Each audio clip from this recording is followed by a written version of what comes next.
be using some of your work on the city of Constantinople, and thank you also to the organisers. I very much enjoy being here, and I appreciate the invitation. And it's been not just a wonderful conference, but Ottoman Cosmopolitanism has been a wonderful series of events, and it's been lovely to be involved in that. Now, as Philip was saying, I'm actually in the process of writing up my doctoral thesis. So what a wise man would have done in this situation is to present some of his finished research rather than write something completely new. Unfortunately, what I have done is written something completely new. So this is very much a work in progress. So please bear with me. It is.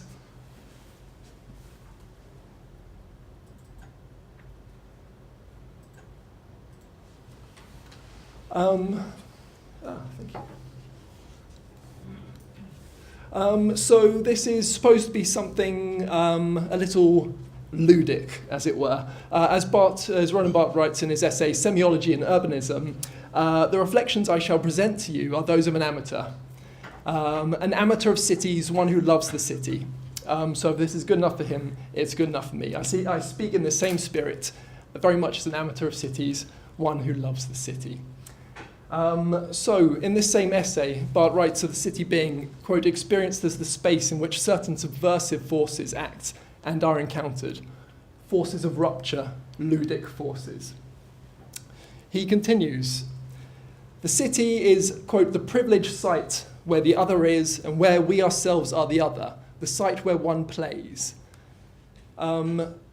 And so I want to investigate some of these ludic spaces, and to the extent, and think of the camera as sort of a quintessential instrument of the city, one that embraces, operates within, occupies some of these, and indeed creates some of these ludic spaces. And hopefully we can see the pictures. Okay, so we start on the Grand Rue de Paris,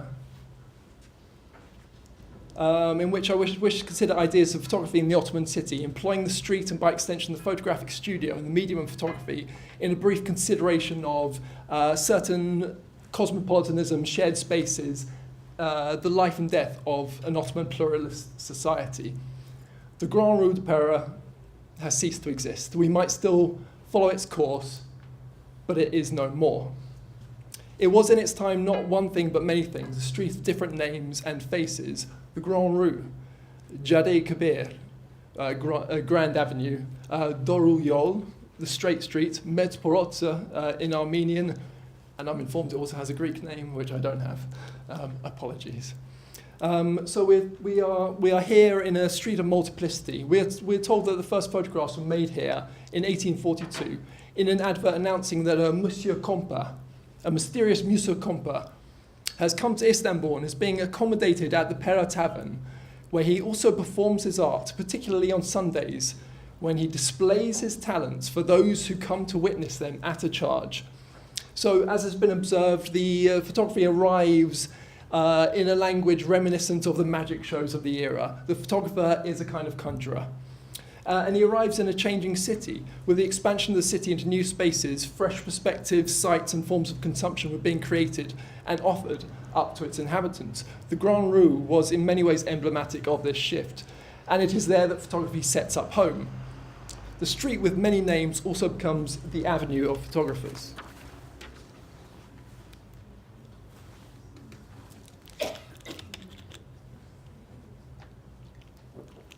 So, in coming under the sway of Western capitalism in the 19th century, its urban space was reorganized and rationalized, and in being rebuilt, we are told, it was consciously transformed into a modern Western city, with Paris most often being the place with which it's associated. Indeed, the names of the shops and eateries, as we'll see in some of the pictures, evoke the French capital and its boulevards. And we've just been hearing about some streets which were narrow, designed for pedestrians, whereas here in this new street, if you could see, my scan is a little bad, but we have the narrow old street just here, opening up into this new Grand Rue. You can see just about here the ghost of the old buildings that have given way to this new, wider avenue. Wider specifically for increased traffic and tram lines. You can see this tram Hopefully you can see it right there. Yet in being rationalised, the street also provides an escape from rationalisation. Modernity provides its own refuge. Running off the Grand Rue were covered passages, where lines of shops with ornate facades sat beneath glass roofs. They were spaces of the sort that Walter Benjamin would write off in Paris, Siegfried Kracauer in Berlin, and hopefully it's not too much of a stretch to bring them into this. Places where exterior merged with interior, where the public met and overlapped with the private, spaces of fantasy and phantasmagoria. Indeed, entering such places could mean stepping into a parallel world or passing between worlds. For Kracauer, Linden Arcade meant passing through, crossing a bridge. It existed between this street and the other. Perhaps then Pera's real arcades are to be found not in its arcades, but in its photography studios that lined the Grand Rue.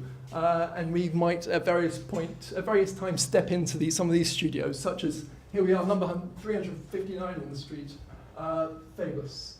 You can see his sign, you can see his doorway, again, a bad scan, but this is his doorway, lined with faces that one would enter to go up to the studio on the first floor. And here we are in the studio. So to step into the arcade means entering a complex relation between illusion and reality, most clearly seen in Phoebus's many, many portraits of children. The pictures of children are always, well, ludic. They are playful things by their very nature. But there is a ludic quality and playfulness to other pictures that stretches beyond, and even beyond the studio. So here we are, the poet and author Rajaizadeh Mahmoud Ekrem. A fairly ordinary-looking portrait, we might think, but he seems to be involved here in rather an interesting relationship with his newspaper. If you can see that, the picture in the paper is of a Western-suited, headless mannequin in almost exactly the same pose as him. And he was at times a writer who did parody the self-conscious westernizing of many people in that same district. And we might talk about him being involved in a similar narrative here with his piece of paper. Photography then is this sort of creative, inventive space. And indeed, if I haven't already gone too far, Phoebus is located above a shop called Pygmalion, referring to the Cypriot myth of the sculptor whose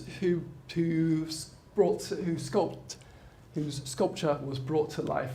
And in this very picture, we see basically pictures, the Western image coming to life.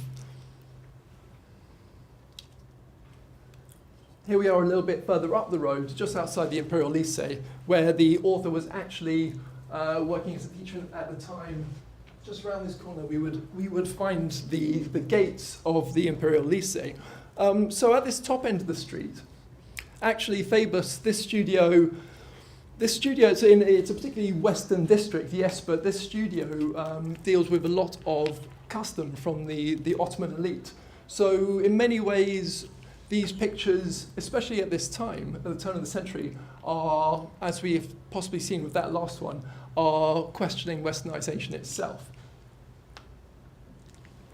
Or maybe putting their own Ottoman spin on Westernization, as was happening at the Imperial Lycée at this very moment, where a French model, which had been adopted in 1868, on an overt program of Westernization, was being modified to become an Ottoman Western space.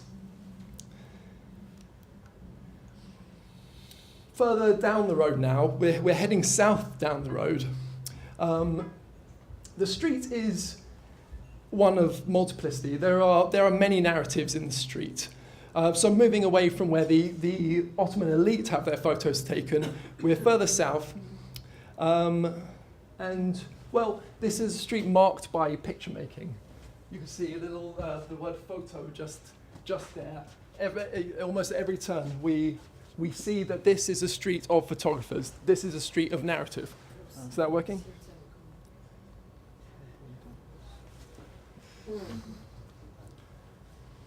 Did I move about too much? Any better? Can you click it? Any opportunity? Absolutely. Oh, you switch it off, that's why.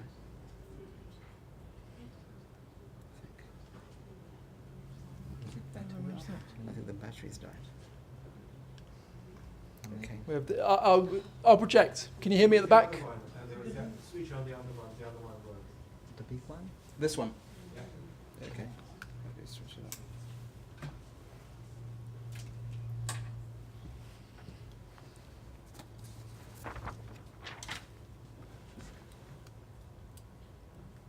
I think my voice is loud enough. Can you hear me at the back? Maybe. No, not so much. How do you switch this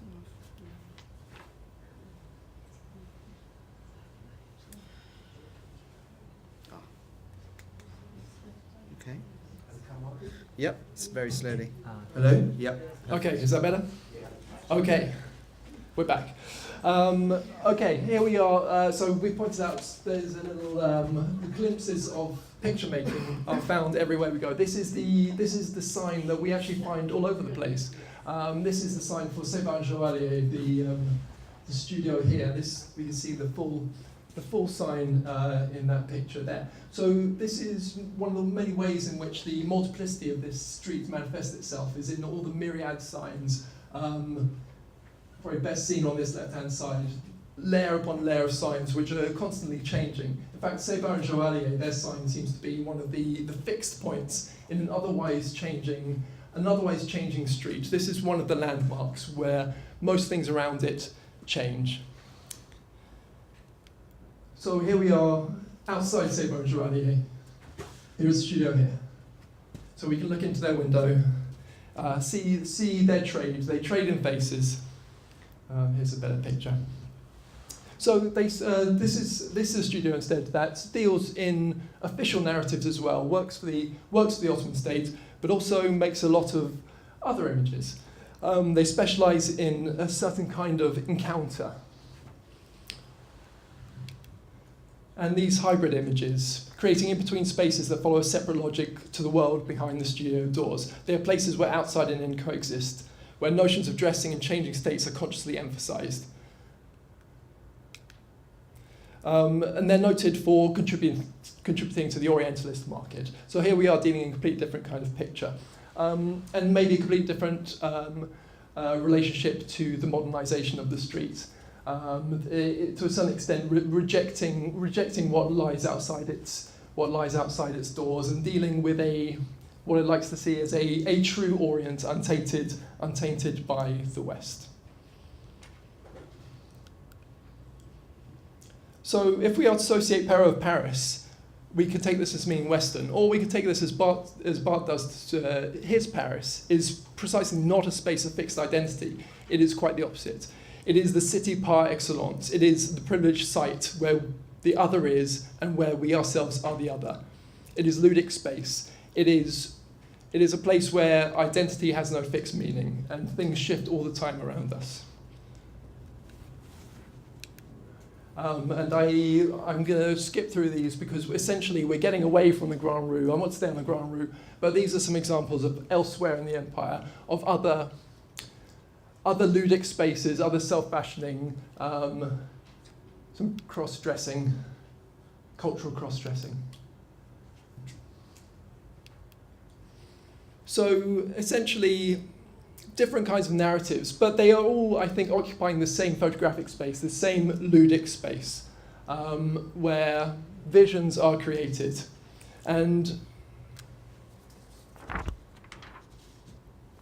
this then leads us on to what happens in the street in 1908 with the Declaration of the Constitution. Photography, as we can see this postcard, becomes an important part. If we look in there, photographer, hopefully you can see on the left-hand side, photography becomes an important part of this declaration, the Declaration of the Constitution, declaration of a new identity. The photographer is omnipresent, acting as both observer and an integral part of the scenes of a new Ottoman city and a new Ottoman society. And Perrault itself becomes one of the key sites for public demonstrations in support and celebrations for the restoration of the Ottoman constitution. The camera escapes the studio.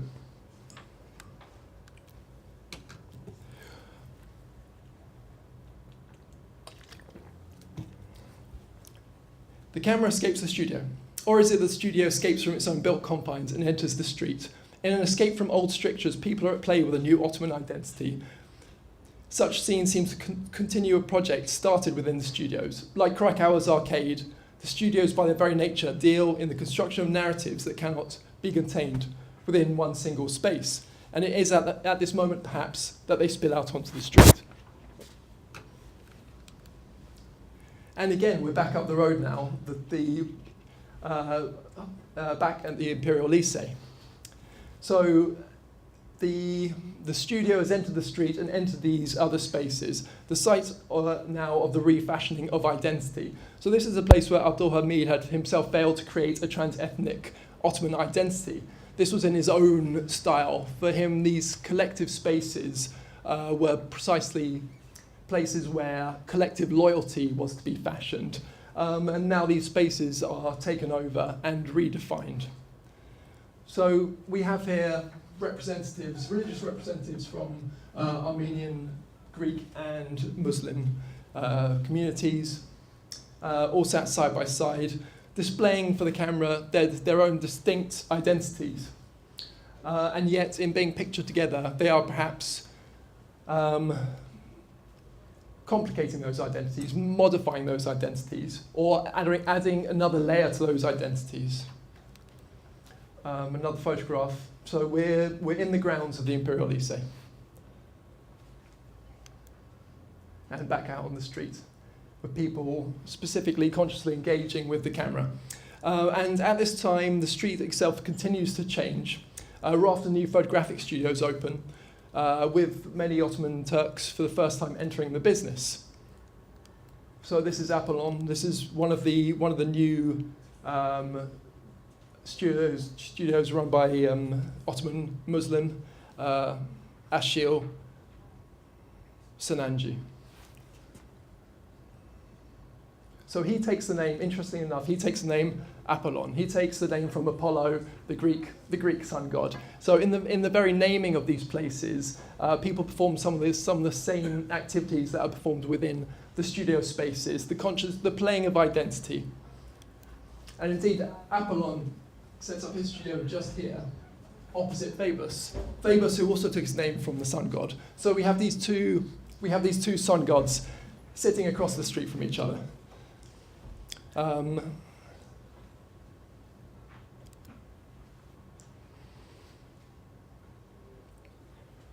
So at what point does the city lose this ludic force?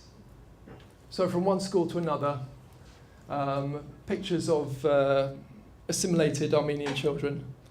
During the destruction and the genocide at the end of the empire, personal appearances played with as it was in the decades before, except that what the camera now captures is signs of enforced assimilation or absorption. At other times, the playing with appearance changed for the purpose of escape, for the purpose of disguise. So photography continues to be an escape, but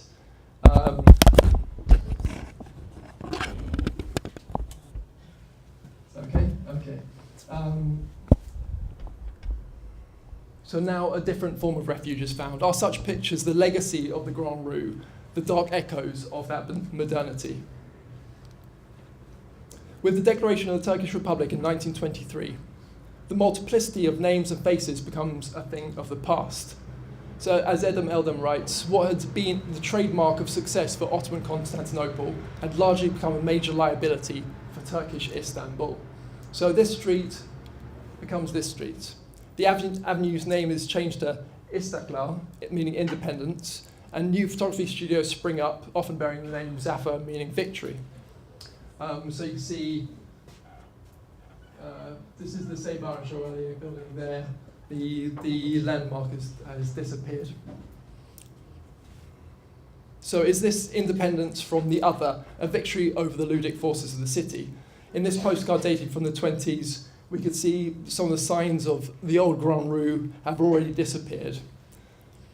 There is still a studio actually on that site, but it is in the process of being renamed Photo Saba, so being Turkified like everything else. So we thus must bid farewell to the Grand Rue as Siegfried Krakow did to Linden Passage. Was the Grand Rue then the street that pictured its own passing? Like Krakau's Linden Arcade, the Grand Rue de Paris was created in a world, or by a world, that was itself drawing to a close. It was, quote, the product of an era that in creating it simultaneously created a harbinger of its own end. In opening spaces of fantasy and transformation, did it make possible a world in which it had no part to play? And all that remains, we are told, of the mysterious Monsieur Compa, who brought photography, the magician-like figure who brought photography to the city, is his ad in the paper. Others leave slightly more of a trace. Strangely, in the 70s, the Sebar and Joallier sign returns. I'm not quite sure why it was hidden before, but it's suddenly back before it disappears forever. Just as the old street gave way to the new Grand Rue and the ghostly outlines of its buildings read outside the Phoebus studio, so too did the Grand Rue that we've been looking at give way, replaced by another thoroughfare. This then is the last of the Grand Rue. What could be read by Krakow in the remnants of the Linden Arcade was the end of what he saw as an enchanted era, and perhaps we can see in the lingering traces of the Grand Rue the end of a certain era in Ottoman history and society. But a trace is all we have, for the time of the arcades has run out. Thank you.